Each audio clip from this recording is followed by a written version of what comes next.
ಎಲ್ರಿಗೂ ನಮಸ್ಕಾರ. All in one ಕಾರ್ಯಕ್ರಮಕ್ಕೆ ಸ್ವಾಗತ, ಸುಸ್ವಾಗತ.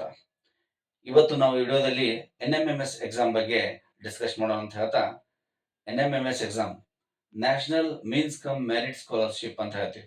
ರಾಷ್ಟ್ರೀಯ ಪ್ರತಿಭಾನ್ವೇಷಣೆ ಶಿಷ್ಯವೇತನ ಪುರಸ್ಕಾರ ಇರತಕ್ಕಂಥದ್ದು. ಈ ಒಂದು ಪರೀಕ್ಷೆ ಯಾವ ರೀತಿ ನಡೆಯುತ್ತೆ, ಈ ಒಂದು ಪರೀಕ್ಷೆಯನ್ನು ಯಾವ ತರಗತಿಯ ಮಕ್ಕಳು ಬರೀಬೇಕು, ಆಮೇಲೆ ಎಷ್ಟು ಪ್ರಶ್ನೆ ಪತ್ರಿಕೆಗಳನ್ನು ಒಳಗೊಂಡಿರ್ತಕ್ಕಂಥದ್ದಿದೆ, ಆಮೇಲೆ ಪರೀಕ್ಷೆಯ ಮಾದರಿ ಹೇಗಿದೆ, ಪರೀಕ್ಷೆಯನ್ನು ಯಾವ ಉದ್ದೇಶಕ್ಕಾಗಿ ನಡೆಸಲಾಗುತ್ತೆ, ಆಮೇಲೆ ಪರೀಕ್ಷೆಯನ್ನ ಎಲ್ಲಿ ಬರೀಬೇಕು, ಇವೆಲ್ಲ ಒಂದು ಮಾಹಿತಿಯನ್ನು ನಿಮಗೆ ನೀಡ್ತಾ ಇದ್ದೇವೆ. ಈ ಒಂದು ವಿಡಿಯೋ ನಿಮಗೆ ಇಷ್ಟವಾದರೆ ಲೈಕ್ ಮಾಡಿ, ಸಬ್ಸ್ಕ್ರೈಬ್ ಮಾಡಿ, ಕಮೆಂಟ್ ಮಾಡಿ ಅಂತ ಹೇಳ್ತಾ, NMMS exam national means come merit scholarship ಅಂತ ಹೇಳ್ತೀವಿ.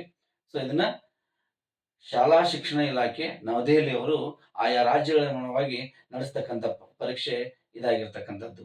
ಈ ಒಂದು ಪರೀಕ್ಷೆಯನ್ನ ಯಾರು ಬರೀಬೇಕಪ್ಪ ಅಂತಂದ್ರೆ 8ನೇ ತರಗತಿಯಲ್ಲಿ ಓದ್ತಕ್ಕಂಥ ವಿದ್ಯಾರ್ಥಿಗಳು, ಅಂದ್ರೆ ಈ ವರ್ಷ 8ನೇ ತರಗತಿ ಓದ್ತಕ್ಕಂಥ ವಿದ್ಯಾರ್ಥಿಗಳು ಈ ಒಂದು ಪರೀಕ್ಷೆ ಬರೆಯಲು ಅರ್ಹರು ಅಂತ ಹೇಳ್ತೀವಿ ನಾವು. ಸೊ ಎಂತ ವಿದ್ಯಾರ್ಥಿಗಳಂದ್ರೆ ಆರ್ಥಿಕವಾಗಿ ಹಿಂದುಳಿದಿರ್ತಕ್ಕಂಥ ಪ್ರತಿಭೆಯನ್ನು ಹೊಂದಿರತಕ್ಕಂಥ ವಿದ್ಯಾರ್ಥಿಗಳು. ಅಂತ ವಿದ್ಯಾರ್ಥಿಗಳಿಗೆ ಪರೀಕ್ಷೆ ತೆಗೆದುಕೊಳ್ಳುವ ಮೂಲಕ ಆ ಪರೀಕ್ಷೆಯಲ್ಲಿ ಯಾರು ಅಂಕಗಳನ್ನ ಗಳಿಸ್ತಾರಲ್ಲ ಅಂತ ವಿದ್ಯಾರ್ಥಿಗಳು ಈ ಒಂದು NMMS ಎಕ್ಸಾಮ್ ಪ್ರತಿಭಾ ಪುರಸ್ಕಾರಕ್ಕೆ ಅರ್ಹರು ಅಂತ ಹೇಳ್ತೀವಿ ನಾವು. ಓಕೆ, ಹಾಗಾದ್ರೆ ಈ ಪರೀಕ್ಷೆಯನ್ನು ಬರೆತಕ್ಕಂಥ ವಿದ್ಯಾರ್ಥಿಗಳು ಸರ್ಕಾರಿ ಶಾಲೆಯಲ್ಲಿ ಓದ್ತಾ ಇರಬೇಕು, ಅನುದಾನಿತ ಶಾಲೆಯಲ್ಲಿ ಓದ್ತಾ ಇರಬೇಕು, ಮತ್ತು ಸ್ಥಳೀಯ ಸಂಸ್ಥೆಗಳ ಶಾಲೆಗಳಲ್ಲಿ ಓದ್ತಕ್ಕಂಥ ವಿದ್ಯಾರ್ಥಿಗಳು ಈ ಒಂದು ಪರೀಕ್ಷೆ ಬರೆಯಲು ಅರ್ಹರು ಅಂತ ಹೇಳ್ತೀವಿ ನಾವು. ಹಾಗಾದ್ರೆ ಈ ಒಂದು ಪರೀಕ್ಷೆಯಲ್ಲಿ ಎಷ್ಟು ರೀತಿಯ ಪ್ರಶ್ನೆ ಪತ್ರಿಕೆಗಳನ್ನು ಒಳಗೊಂಡಿರ್ತೈತಿ, ಅದಕ್ಕಿಂತ ಮುಂಚೆ ನಾವು ಈ ಒಂದು ಪರೀಕ್ಷೆ ಬರೀಬೇಕಾದಾಗ ಅಪ್ಲಿಕೇಶನ್ ಯಾವ ರೀತಿ ಹಾಕ್ಬೇಕು ಅನ್ನೋದನ್ನ ಡಿಸ್ಕಸ್ ಮಾಡೋಣ. ಒಂದ್ ಮಗು 8ನೇ ತರಗತಿ ಓದ್ತಾ ಇದೆ ಅಂದ್ರೆ 7ನೇ ತರಗತಿಯಲ್ಲಿ ಆ ಮಗು OBC ಮತ್ತು SC/ST ಅಂತ ಡಿವೈಡ್ ಮಾಡ್ಕೋತೀವಿ. ಇಲ್ಲಿ OBC ಮಕ್ಕಳು 55% ಆಗಿರ್ಬೇಕು, ಅಂದ್ರೆ ಅದರ್ ಬ್ಯಾಕ್ವರ್ಡ್ ಕಾಸ್ಟ್ ಅಂತ ಹೇಳ್ತೀವಿ. ಎಕ್ಸೆಪ್ಟ್ SC/ST ಬಿಟ್ಟು ಉಳಿದ ಎಲ್ಲಾ ವಿದ್ಯಾರ್ಥಿಗಳು 55% ಗಳಿಸಿರ್ಬೇಕು. SC/ST ಅವರು 50% ಇರ್ತಕ್ಕಂಥದ್ದು. ಅಂದ್ರೆ 7ನೇ ತರಗತಿಯಲ್ಲಿ ಗಳಿಸಿರ್ತಕ್ಕಂಥ ಅಂಕ ಪಟ್ಟಿಯಲ್ಲಿ 55% ಆಗಿತ್ತಪ್ಪ ಅಂತಂದ್ರೆ OBC ಮಕ್ಕಳು ಈ ಒಂದು ಅಪ್ಲಿಕೇಶನ್ ಹಾಕ್ಲಿಕ್ಕೆ ಎಲಿಜಿಬಲ್ ಅಂತ ಹೇಳ್ತೀವಿ ನಾವು. ಅದೇ ರೀತಿಯಾಗಿ SC/ST ಮಕ್ಕಳು 50% ಆಗಿತ್ತಂದ್ರೆ ಈ ಒಂದು ಅಪ್ಲಿಕೇಶನ್ ಹಾಕ್ಲಿಕ್ಕೆ ಎಲಿಜಿಬಲ್ ಅಂತ ಹೇಳ್ತೀವಿ ನಾವು. ಹಾಗಾದ್ರೆ ಅಪ್ಲಿಕೇಶನ್ ಹಾಕ್ಬೇಕಾದಾಗ ಮುಖ್ಯವಾಗಿ 7ನೇ ತರಗತಿ ಅಂಕ ಪಟ್ಟಿ ಇರಬೇಕು, ನೆಕ್ಸ್ಟ್ ಆ ಮಗುವಿನ ಆಧಾರ್ ಕಾರ್ಡು, ನೆಕ್ಸ್ಟ್ ಆ ಮಗುವಿನ ಬ್ಯಾಂಕ್ ಪಾಸ್ಬುಕ್ ಇರಬೇಕು, ನೆಕ್ಸ್ಟ್ SATS ಮೂಲಕ ಆ ಮಗುವಿನ ತಂದೆಯ ಅಥವಾ ತಾಯಿಯ ಮೊಬೈಲ್ ನಂಬರ್ನ ಅಪ್ಡೇಟ್ ಮಾಡಿಕೊಂಡು NMMS ಲಾಗಿನ್ ನಲ್ಲಿ ಅಪ್ಲೋಡ್ ಮಾಡ್ತಕ್ಕಂಥದ್ದು. ಈ ಮಾದರಿಯಲ್ಲಿ ನಾವೇನ್ ಮಾಡ್ತೀವಿ ಅಂತಂದ್ರೆ NMMS ಅಪ್ಲಿಕೇಶನ್ ಅನ್ನ ಹಾಕ್ತಿವಿ. ನೆಕ್ಸ್ಟ್ ಅಪ್ಲಿಕೇಶನ್ ಹಾಕಿದ್ಮೇಲೆ ಎಕ್ಸಾಮ್ ಬರೀತಕ್ಕಂಥದ್ದು. ಎಕ್ಸಾಮ್ ನೋಡ್ರಿ, ಪ್ರತಿ ತಾಲೂಕಿನಲ್ಲಿ ಎಕ್ಸಾಮ್ ಅನ್ನ ಕಂಡಕ್ಟ್ ಮಾಡ್ತಾರ. ಎಕ್ಸಾಮ್ ನ ಕಂಡಕ್ಟ್ ಮಾಡ್ಬೇಕಾದ್ರೆ ಜನವರಿ ಫೆಬ್ರವರಿಯಲ್ಲಿ ಎಕ್ಸಾಮ್ ನ ಕಂಡಕ್ಟ್ ಮಾಡ್ತಾರ. ಸಂಡೇ ಎಕ್ಸಾಮ್ ಇರ್ತೈತಿ.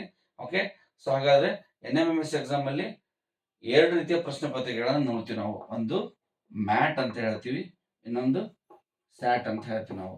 ಮ್ಯಾಟ್ ಅಂಡ್ ಸ್ಯಾಟ್ ಅಂತ ಹೇಳ್ತೀವಿ ನಾವು. ಇವೆರಡು ಪ್ರಶ್ನೆ ಪತ್ರಿಕೆಗಳನ್ನು ನೋಡಿರ್ತಕ್ಕಂಥ ಪರೀಕ್ಷೆ NMMS ಎಕ್ಸಾಮ್ ಇರುತ್ತೆ. 2 ಪರೀಕ್ಷೆಗಳು ಒಂದೇ ದಿವಸ ನಡೀತಾವು. ಬೆಳಿಗ್ಗೆ ಮ್ಯಾಟ್ ಎಕ್ಸಾಮ್ ಇರ್ತೈತಿ, ಮಧ್ಯಾಹ್ನ ಸ್ಯಾಟ್ ಎಕ್ಸಾಮ್ ಇರ್ತೈತಿ. ಹೀಗೆ 2 ಪತ್ರಿಕೆಗಳ ಮೂಲಕ NMMS ಎಕ್ಸಾಮ್ ಬರೀತಕ್ಕಂಥದ್ದು.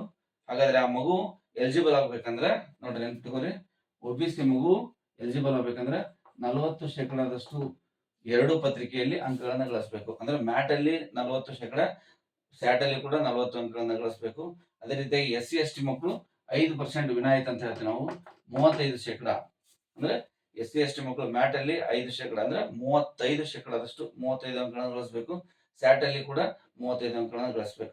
ಇಷ್ಟು ಗಳಿಸಿರಪ್ಪ ಅಂದ್ರೆ ಆ ಮಗು ಈ ಒಂದು ಪ್ರತಿಭಾ ಪುರಸ್ಕಾರಕ್ಕೆ ಎಲಿಜಿಬಲ್ ಅರ್ಹರು ಅಂತ ಹೇಳ್ತೀವಿ ನಾವು. ಹಾಗಾದ್ರೆ ಪ್ರತಿಭಾ ಪುರಸ್ಕಾರದಲ್ಲಿ ಬರ್ತಕ್ಕಂಥ ಅಮೌಂಟ್ ಏನಿರ್ತದೆ ನೋಡ್ರಿ, ಆ ಮಗು 8ನೇ ತರಗತಿ ಮುಗಿಸಿ 9ನೇ ತರಗತಿ ಹೋದ್ಮೇಲೆ ಪ್ರತಿ ತಿಂಗಳು 1,000 ರೂಪಾಯಿ ಅಂತೆ, ವರ್ಷಕ್ಕೆ 12,000 ರೂಪಾಯಿ. 9ನೇ 12,000, 10ನೇ 12,000, PUC first year, second year, ಇಷ್ಟು ವರ್ಷಗಳ ಕಾಲ ಈ ಒಂದು ಸ್ಕಾಲರ್ಶಿಪ್ ಕೊಡ್ತಕ್ಕಂಥ ಕೆಲಸ ಮಾಡ್ತದೆ ಸರ್ಕಾರ. ಆ ನಿಟ್ಟಿನಲ್ಲಿ ಆ ಮಗು ಎಲಿಜಿಬಲ್ ಆಗ್ಬೇಕಪ್ಪ ಅಂತಂದ್ರೆ OBC ಮಕ್ಕಳು 40% ಅಂಕಗಳನ್ನ ಗಳಿಸ್ಕೋಬೇಕು 2 ಪತ್ರಿಕೆಯಲ್ಲಿ. SC/ST ಮಕ್ಕಳು 35% ಅಂಕಗಳನ್ನ ಗಳಿಸ್ಬೇಕು. ಸೊ ಈ ಮಾದರಿಯಲ್ಲಿ ಎಕ್ಸಾಮ್ ಅನ್ನ ಕಂಡಕ್ಟ್ ಮಾಡ್ತಾರ. ಅದೇ ಮಾದರಿಯಲ್ಲಿ ಮಕ್ಕಳು ಅವತ್ತು ಹೋಗಿ ಎಕ್ಸಾಮ್ ಬರೀಬೇಕು. ಬೆಳಿಗ್ಗೆ ಮ್ಯಾಟ್ ಎಕ್ಸಾಮ್ ಇರ್ತೈತಿ, ಮಧ್ಯಾಹ್ನ ಸ್ಯಾಟ್ ಎಕ್ಸಾಮ್ ಇರ್ತೈತಿ. ಹಾಗಾದ್ರೆ ಪ್ರಶ್ನೆ ಪತ್ರಿಕೆಗೆ ಸಂಬಂಧಪಟ್ಟಾಗ ಮಾತಾಡ್ಬೇಕಾದಾಗ ಮ್ಯಾಟ್ ಅಂದ್ರೆ ಮೆಂಟಲ್ ಎಬಿಲಿಟಿ ಟೆಸ್ಟ್ ಅಂತ ಹೇಳ್ತೀವಿ ನಾವು. Mat means mental ability test ಅಂತ ಹೇಳ್ತೀವಿ. ಸೊ ಇದು ಎಷ್ಟು ಪ್ರಶ್ನೆಗಳು ಇರ್ತಾವ ನೋಡ್ರಿ, 90 ಪ್ರಶ್ನೆಗಳನ್ನ ಒಳಗೊಂಡಿರ್ತಕ್ಕಂಥದ್ದು ಇರ್ತೈತಿ. 90 ಪ್ರಶ್ನೆಗಳು, 90 ಅಂಕಗಳು, 90 ನಿಮಿಷ. ಸೊ ಎರಡಕ್ಕೂ ಕೂಡ ಸೇಮ್, ಮ್ಯಾಟ್ ಮತ್ತು ಸ್ಯಾಟ್ ಕೂಡ ಸೇಮ್ ಇರ್ತಕ್ಕಂಥದ್ದು. 90 ಪ್ರಶ್ನೆ ಇರ್ತಾವೆ, 90 ಅಂಕ ಇರ್ತೈತಿ, 90 ನಿಮಿಷ.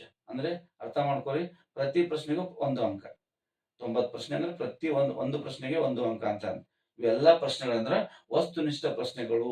ಆಪ್ಷನ್ಸ್ ಇರ್ತಕ್ಕಂಥದ್ದು, ಒಂದಕ್ಕೆ 4 ಆಪ್ಷನ್ಸ್ ಇರ್ತಾವು, ABCD ಅಂತ ಇರ್ತಾವು. ಸೊ ಅಲ್ಲಿ ಯಾವ್ದು ಆನ್ಸರ್ ಇರ್ತಾರೆ ಅದಕ್ಕೆ ಕ್ಲಿಕ್ ಮಾಡ್ಬೇಕು, ಅದಕ್ಕೆ ಟಿಕ್ ಮಾಡ್ಬೇಕು, ಮಾರ್ಕ್ ಮಾಡ್ಬೇಕು, ಬರಿಬೇಕಂತ ಹೇಳ್ತೀವಿ ನಾವು. ಸೊ ಹೀಗಾಗಿ ಮೆಂಟಲ್ ಎಬಿಲಿಟಿ, ಮಾನಸಿಕ ಸಾಮರ್ಥ್ಯಕ್ಕೆ ಹೊಂದಿರತಕ್ಕಂಥ ಒಂದು ಪ್ರಶ್ನೆ ಪತ್ರಿಕೆ ಮೊದಲನೇದಾಗಿರ್ತೈತಿ. ಇದರಲ್ಲಿ ಏನ್ ಬರ್ತದಪ್ಪ ಅಂದ್ರೆ ದಿನನಿತ್ಯ ಜೀವನದಲ್ಲಿರ್ತಕ್ಕಂಥ ಗಣಿತಕ್ಕೆ ಸಂಬಂಧಿಸಿರ್ತಕ್ಕಂಥ ವಿಷಯಗಳನ್ನು ಒಳಗೊಂಡಿರ್ತಕ್ಕಂಥದ್ದು ಇರ್ತೈತಿ. ಸೊ ಅದ್ರೊಳಗೆ ತಾರ್ಕಿಕತೆ ಇರ್ಬೋದು, ಸಂಖ್ಯಾ ಸರಣಿ ಇರ್ಬೋದು, ಸಂಬಂಧಗಳಿರ್ಬೋದು, ಮಿರರ್ ಅಂತ ಹೇಳ್ತೀವಿ ನಾವು. ನೆಕ್ಸ್ಟ್ ವಿರುದ್ಧ ಸಂಖ್ಯೆಗಳು ಅಂತ ಹೇಳ್ತೀವಿ ನಾವು. ಹಲವಾರು ಸಂಖ್ಯೆಗಳನ್ನು ಮುಂದಿನ ವಿಡಿಯೋದಲ್ಲಿ ಮ್ಯಾಟ್ ಬಗ್ಗೆ ನಾವು ಡಿಸ್ಕಸ್ ಮಾಡ್ತಕ್ಕಂಥದ್ದು. ಹಾಗಾದ್ರೆ 90 ಪ್ರಶ್ನೆ, 90 ಅಂಕ, 90 ನಿಮಿಷ ಹೊಂದಿರ್ತಕ್ಕಂಥ. ಅದೇ ಮಾದರಿ ಕೂಡ ಸ್ಯಾಟ್ ಅಂತ ಹೇಳ್ತೀವಿ ನಾವು. ಸ್ಯಾಟ್ ಇದು 2ನೇ ಪತ್ರಿಕೆ, ಸ್ಕಾಲರ್ಶಿಪ್ ಅಪ್ಟಿಟ್ಯೂಡ್ ಟೆಸ್ಟ್ ಅಂತ ಹೇಳ್ತೀವಿ ನಾವು. ಇದು ಕೂಡ ಸೇಮ್ 90 ಪ್ರಶ್ನೆ ಇರ್ತೈತಿ, 90 ಅಂಕ, 90 ನಿಮಿಷ. ಇದ್ರಲ್ಲಿ ಪರ್ಟಿಕ್ಯುಲರ್ ಸಿಲೆಬಸ್ ಇರ್ತೈತಿ. ಏನ್ ಸಿಲೆಬಸ್ ಇರ್ತೈತಿ? ಮೊದಲೇದು ಸಮಾಜ, ನೆಕ್ಸ್ಟ್ ವಿಜ್ಞಾನ, ನೆಕ್ಸ್ಟ್ ಗಣಿತ.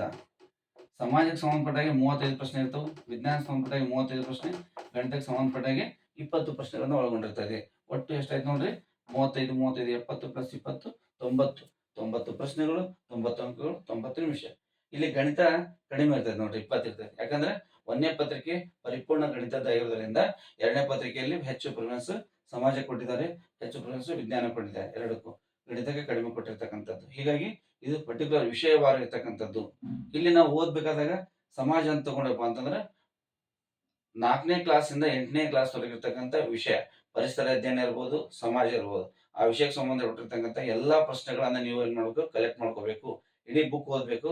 ಬುಕ್ ಓದಿ ಕಲೆಕ್ಟ್ ಮಾಡ್ಕೊಂಡ್ರೆ ನಿಮ್ಮ ಸಮಾಜ ಅಪ್ ಟು 8ನೇ ತರಗತಿ ಓದಿದ್ರೆ ನಿಮ್ಗೆ ಕವರ್ ಆಗ್ತೈತಿ. ಹಾಗೆ ವಿಜ್ಞಾನ ಕೂಡ ಹಾಗೆ 4ನೇ ತರಗತಿಯಿಂದ 8ನೇ ತರಗತಿ ಇರ್ತಕ್ಕಂಥ ಪಠ್ಯವನ್ನು ತೆಗೆದುಕೊಂಡು ಅದರಲ್ಲಿರ್ತಕ್ಕಂಥ ಅಬ್ಜೆಕ್ಟಿವ್ ಪ್ರಶ್ನೆಗಳನ್ನ ಕಲೆಕ್ಟ್ ಮಾಡ್ಕೊಂಡು ಓದ್ತಕ್ಕಂಥದ್ದನ್ನ ಮಾಡ್ಬೇಕು.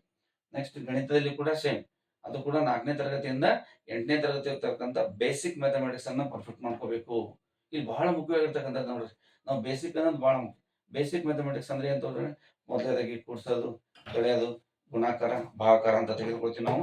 ಅದ್ರ ನೆಕ್ಸ್ಟ್ ಬರ್ತಕ್ಕಂಥದ್ದು ನೋಡ್ರಿ ದಶಮಾಂಶ ಬರ್ತೈತಿ, ನೆಕ್ಸ್ಟ್ ಶೇಕಡಾಕ್ರಮ ಬರ್ತೈತಿ, ನೆಕ್ಸ್ಟ್ ಭಿನ್ನ ರಾಶಿಗಳು, ಭಿನ್ನ ರಾಶಿಗಳ ಸಂಕಲನ, ವ್ಯವಕಲನ, ಗುಣಾಕಾರ, ಭಾಗಾಕಾರ, ನೆಕ್ಸ್ಟ್ ದಶಮಾಂಶ, ಇವೆಲ್ಲವನ್ನು ಒಳಗೊಂಡಿರ್ತಕ್ಕಂಥದ್ದು. ಅನುಪಾತ, ಇವೆಲ್ಲಗಳನ್ನ ಒಳಗೊಂಡಿರ್ತಕ್ಕಂಥ, ಇವೆಲ್ಲ ಬೇಸಿಕ್ ಅಂತ ಹೇಳ್ತೀವಿ ನಾವು. ಹಾಗೆ ಅದೇ ರೀತಿಯಾಗಿ ಪ್ರತಿಯೊಂದರಲ್ಲೂ ಕೂಡ ಬಹಳ ಮುಖ್ಯ ಆಗಿರ್ತಕ್ಕಂಥದ್ದು ನೋಡ್ರಿ ಮಗ್ಗಿ ಬರಬೇಕು. 2ರಿಂದ 20 ಕೂಡ ಮಗ್ಗಿ ಬಂತಪ್ಪ ಅಂದ್ರೆ ಆ ಮಗು ಯಾವುದೇ ಪ್ರಶ್ನೆಯನ್ನು ಈಸಿಯಾಗಿ ಅರ್ಥ ಮಾಡ್ಕೊಳ್ಳಿಕ್ಕೆ ಸಾಧ್ಯ ಆಗುತ್ತೆ ಅಂತ ಹೇಳಿ. ಅದೇ ರೀತಿಯಾಗಿ 1ರಿಂದ 25 ಮಟ್ಟ ವರ್ಗ ಸಂಖ್ಯೆಗಳು ಬರಬೇಕು. 1ರಿಂದ 25 ಮಟ್ಟ ವರ್ಗ ಸಂಖ್ಯೆಗಳು ಬರಬೇಕು. ನೆಕ್ಸ್ಟ್ 1ರಿಂದ 10 ಮಟ್ಟ ಘನ ಸಂಖ್ಯೆಗಳು ಬರಬೇಕು. ಇವೆಲ್ಲ ಬೇಸಿಕ್ ರೆಡಿ ಇತ್ತಪ್ಪ ಅಂದ್ರೆ ಆ ಮಗುಗೆ ನೀವು ಯಾವುದೇ ರೀತಿ ಪ್ರಶ್ನೆ ಕೇಳಿದ್ರು ಕೂಡ ಉತ್ತರ ಕೊಡ್ಲಿಕ್ಕೆ ಎಲಿಜಿಬಲ್ ಆಗ್ತೈತಿ. ಸೊ ಹೀಗೆ 2 ಪತ್ರಿಕೆಗಳನ್ನು ಒಳಗೊಂಡಿರ್ತವೆ. ಒಂದು ಮ್ಯಾಟ್ ಅಂತ ಹೇಳ್ತೀವಿ, ಇನ್ನೊಂದು ಸ್ಯಾಟ್ ಅಂತ ಹೇಳ್ತೀವಿ ನಾವು. ಈ ರೀತಿಯಾಗಿ ಪ್ರಶ್ನೆ ಪತ್ರಿಕೆಗಳನ್ನು ಹೊಂದಿರತಕ್ಕಂಥದ್ದು NMMS ಎಕ್ಸಾಮ್ ಆಗಿರುತ್ತೆ ಅಂತ ಹೇಳ್ತೀವಿ ನಾವು. ಓಕೆ. ಸೊ ಹಾಗಾದ್ರೆ ಪ್ರಶ್ನೆ ಪತ್ರಿಕೆ ಎಕ್ಸಾಮ್ ಅಲ್ಲೇ ಬರೀಬೇಕಾದಾಗ ಎಕ್ಸಾಮ್ಗೆ ಹೋದಾಗ ಪ್ರಶ್ನೆ ಪತ್ರಿಕೆ ಕೊಟ್ಟಿರ್ತಾರೆ. OMR ಶೀಟ್ ಅಂತ ಉತ್ತರ ಪತ್ರಿಕೆಯನ್ನು ಒಂದೇ ಕೊಟ್ಟಿರ್ತಾರ, ನೆನ್ಪಿಟ್ಕೋರಿ. ಅಂದ್ರೆ ಉತ್ತರ ಪತ್ರಿಕೆ ಒಂದೇ ಕೊಟ್ಟಿರ್ತಾರೆ. ಉತ್ತರ ಪತ್ರಿಕೆ ಒಂದೇ ಅಂದ್ರೆ ಅರ್ಥೇನ್ರಿ? ಇಲ್ಲಿ ಯಾವುದೇ ರೀತಿಯ ಡಿಸ್ಕ್ರಿಪ್ಟಿವ್ ಬರೆಯುವಂತ ಅವಶ್ಯಕತೆ ಇಲ್ಲ, ವಿವರಣಾತ್ಮಕ ಪ್ರಶ್ನೆಗಳು ಇರಲ್ಲ. ಒಂದು ಕ್ವಶನ್ ಇರ್ತೈತಿ, ಅದಕ್ಕೆ ಡೈರೆಕ್ಟ್ ಆಗಿ ನಿಮ್ ಮೇಲೆ ನೋಡ್ರೆ ನಿಮ್ದೆಲ್ಲ ಡೀಟೇಲ್ಸ್ ಇರ್ತೈತಿ. ಇಲ್ಲೆಲ್ಲ SATS ನಂಬರ್ ಇರ್ತೈತಿ, ನಿಮ್ ನೇಮ್ ಇರ್ತೈತಿ, ಸ್ಕೂಲ್ ಇರ್ತೈತಿ. ಸೊ ಇಲ್ಲಿ ಏನಾಗಿರ್ತೈತಿ ನೋಡ್ರಿ 1 2 3 ಒಟ್ಟು ಹೇಳಿದೆ ನಿಮ್ಗೆ 90 ಪ್ರಶ್ನೆಗಳಿರ್ತವು. 90 ಪ್ರಶ್ನೆಗಳಿರ್ತವು, 90 ಮಾರ್ಕ್ಸ್. ಆಪ್ಷನ್ 1 ಏನಾಗ್ತವೆ ABCD ಈ ರೀತಿಯಾಗಿ ರೌಂಡ್ ಮಾರ್ಕ್ ಆಗಿ ಇರತಕ್ಕಂಥ. ಪ್ರತಿಯೊಂದಕ್ಕೂ ಕೂಡ ಹೇಳಿದೆ 1ನೇ ಕ್ವಶನ್ಗೆ ABCD 4 ಆನ್ಸರ್, 2ನೇ ಕ್ವಶನ್ಗೆ 4 ಆನ್ಸರ್. ಈ ರೀತಿಯಾಗಿ ನೀವು ಪ್ರಶ್ನೆ ಪತ್ರಿಕೆ ನೋಡಬೇಕು. ಇದಕ್ಕೆ OMR ಶೀಟ್ ಅಂತ ಹೇಳ್ತೀವಿ ನಾವು. OMR ಶೀಟ್ ಅಂತ ಹೇಳ್ತೀವಿ ನಾವು. ಇದು ಒಂದೇ ಆನ್ಸರ್ ಪೇಪರ್, ಒಂದೇ ಪೇಪರ್ ಇರುತ್ತೆ, ಒಂದೇ ಪೇಜ್ ಇರುತ್ತೆ. ಸೊ ಇದರಲ್ಲಿ ನಾವು ಏನ್ ಮಾಡ್ಕೋಬೇಕು? ಮಾರ್ಕ್ ಮಾಡ್ತಕ್ಕಂಥ ಯಾವ ಪೆನ್ ಯೂಸ್ ಮಾಡಬೇಕು? ನೀಲಿ ಪೆನ್ ಅಥವಾ ಬ್ಲ್ಯಾಕ್ ಪೆನ್ ಯೂಸ್ ಮಾಡ್ತಕ್ಕಂಥ ಕಲಿಬೇಕು. ಬ್ಲೂ ಪೆನ್ ಅಥವಾ ಬ್ಲ್ಯಾಕ್ ಪೆನ್ ಅನ್ನು ಯೂಸ್ ಮಾಡಿ ಟಿಕ್ ಮಾಡ್ತಕ್ಕಂಥ ಕಲಿಬೇಕು. ಯೂಸ್ವಲಿ ನಾವು ಬ್ಲೂ ಪೆನ್ ಅನ್ನ ಯೂಸ್ ಮಾಡ್ಕೋತೀವಿ. ಓಕೆ. ಸೊ ಹಿಂಗಾಗಿ ಪ್ರಶ್ನೆ ಪತ್ರಿಕೆಯಲ್ಲಿ 1ನೇ ಕ್ವಶನ್ ಓದಬೇಕು.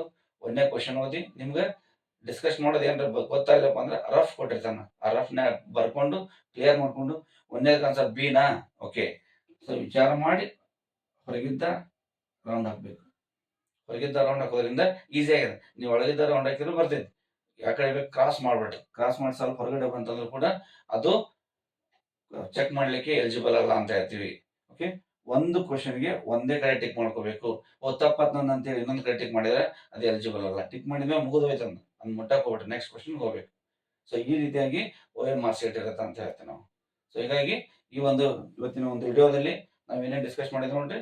NMMS ಎಕ್ಸಾಮ್ ಹೆಂಗಿರ್ತೈತಿ, NMMS ಎಕ್ಸಾಮ್ ಯಾರು ಬರಿಬೇಕು, NMMS ಎಕ್ಸಾಮ್ ಬರೀತಕ್ಕಂಥ ವಿದ್ಯಾರ್ಥಿಗಳು ಯಾವ ತರಗತಿಯಲ್ಲಿ ಓದ್ತಕ್ಕಂಥವ್ರು ಇರ್ತಾರೆ, ನೆಕ್ಸ್ಟ್ NMMS ಎಕ್ಸಾಮ್ ಅನ್ನ ಪ್ರತಿಭಾ ಪುರಸ್ಕಾರವನ್ನ ಯಾವ ರೀತಿಯಾಗಿ ಕೊಡ್ತಾರೆ,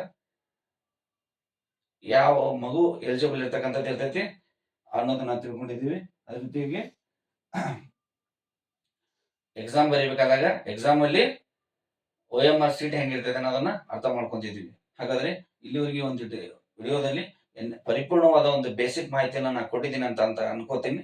ಹಾಗಾದ್ರೆ ಮುಂದಿನ ವಿಡಿಯೋದಲ್ಲಿ NMS ಸಂಪರ್ಟಾಗಿ ಪ್ರತಿಯೊಂದು ವಿಷಯವಾರ ಇರ್ತಕ್ಕಂಥದ್ದು ಮ್ಯಾಟ್ ಎಕ್ಸಾಮ್ ಬಗ್ಗೆ ಇರ್ಬೋದು, ಸ್ಯಾಟ್ ಎಕ್ಸಾಮ್ ಬಗ್ಗೆ ಇರ್ಬೋದು, ಪ್ರತಿಯೊಂದು ವಿಡಿಯೋಗಳನ್ನ ಲಿಂಕ್ ಗಳನ್ನ ಕೊಟ್ಟಿದ್ದೀವಿ. ಆ ಲಿಂಕ್ ಮೂಲಕ ಕ್ಲಿಕ್ ಮಾಡೋದ್ರ ಮೂಲಕ ನಿಮ್ಮದೇ ಆದ ಪ್ರಶ್ನೆಗಳಿಗೆ ಉತ್ತರಗಳನ್ನ ನೀಡಲಾಗಿರ್ತೈತಿ.